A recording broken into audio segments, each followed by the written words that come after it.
Hello friends, myself Manju Chikara and I am a teacher by profession. I start my new channel especially for the commerce students. With the help of my channel, I want to express and share my knowledge to the students so that they can easily crack their exams of board regarding the subject business study. So in this my first video, I'm going to start the first chapter of business study, that is nature and significance of management. So first of all, I will explain you the term management. अगर हम management की बात करें, simple terms में मैं management की बात करूं तो आपके माइंड में भी एक ही चीज आएगा, टू मैनेज.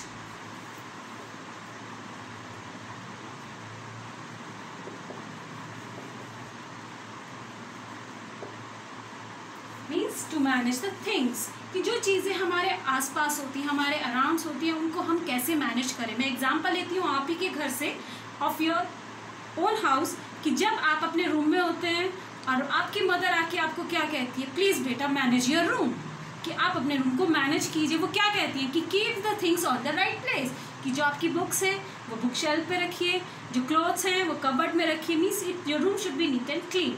दूसरा एग्जाम्पल मैं लेती हूँ मैरिज फंक्शन.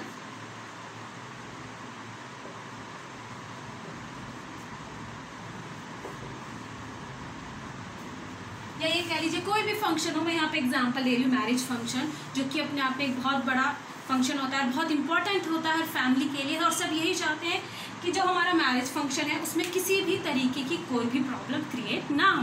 मीन्स सबको फंक्शन भी अच्छा लगे, उसका अरेंजमेंट भी अच्छा लगे, और सबसे इम्पॉर्टेंट बात, खाना बहुत अच्छा लगे. तो आप देखते होंगे घरों में अपने फादर्स को, ब्रदर को, अपने एल्डर वंस को, कि अगर घर में आपकी सिस्टर की, ब्रदर की शादी है तो उसके लिए वो कितना सारा चीज़ों को अरेंज करते हैं. First of all they make a planning. क्या करते हैं वो? प्लानिंग करते हैं.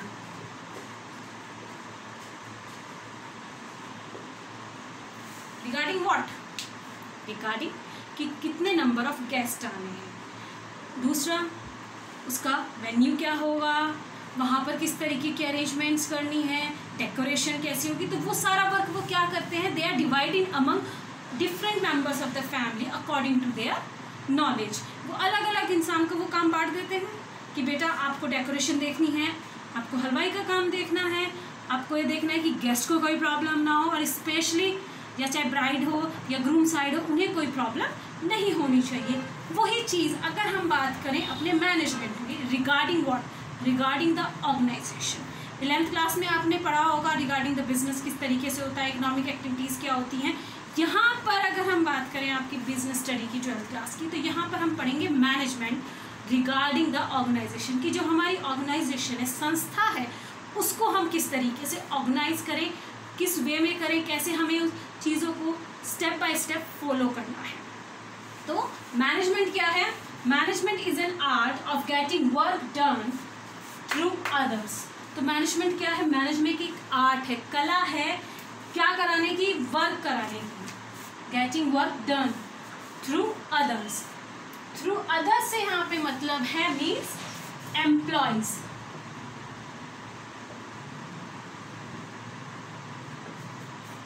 क्योंकि हर ऑर्गेनाइजेशन में एम्प्लॉयज ज़रूरी है, बिना एम्प्लॉय के कोई भी ऑर्गेनाइजेशन चल ही नहीं सकती. या ये कह लीजिए कि अगर एक सिंगल इंसान है, उसे किसी की चीज़ की ज़रूरत नहीं है, वो अपने आप मैनेज कर लेगा. लेकिन जहाँ हम बात करते हैं एज अ ग्रुप एक्टिविटी, वहाँ पर तो हमें चीज़ों को मैनेज करना पड़ता है, और उन्हीं के थ्रू हमें हमारा वर्क कराना पड़ता है. दूसरा हम कह सकते हैं, it can be defined as the process of getting things done with the aim of achieving गोल.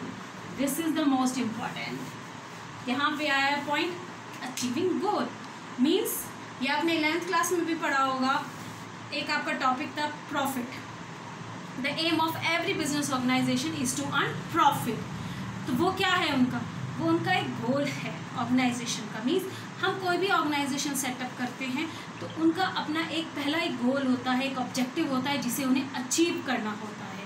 और किस वे में करना होता है? 2 वे में करना होता है, effectively and efficiently. These are also 2 important terms which are use in the management, effectively and efficiently.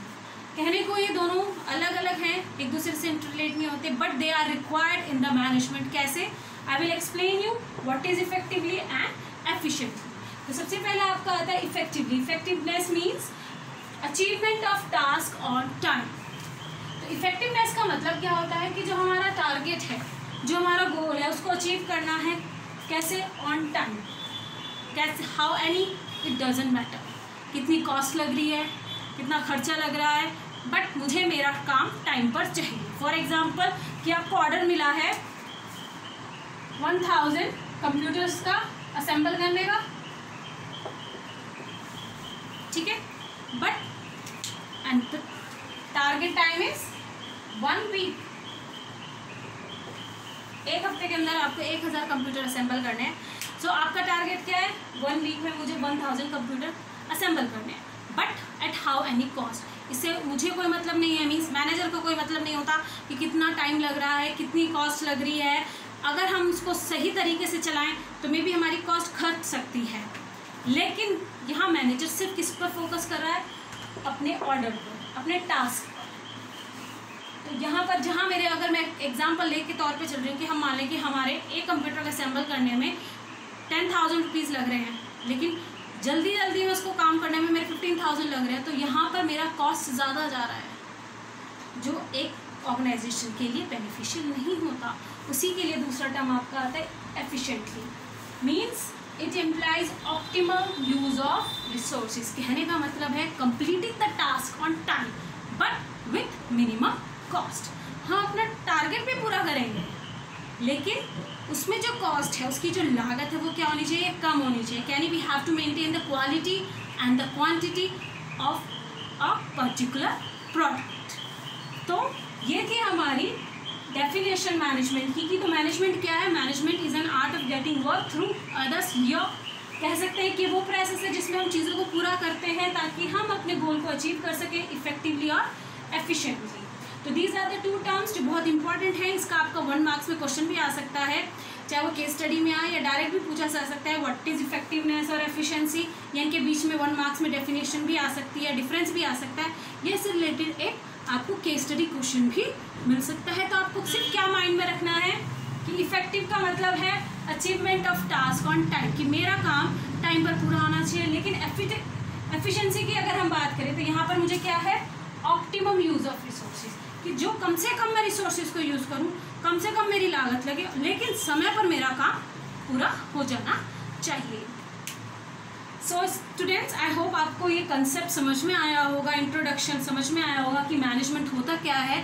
अगर आपको ये कंसेप्ट समझ में आया, प्लीज़ मेरे चैनल को लाइक कीजिए, सब्सक्राइब कीजिए और मुझे कमेंट में ज़रूर बोलिए कि आपको ये कंसेप्ट समझ में आया या नहीं, और प्लीज़ बेल को भी प्रेस कीजिए।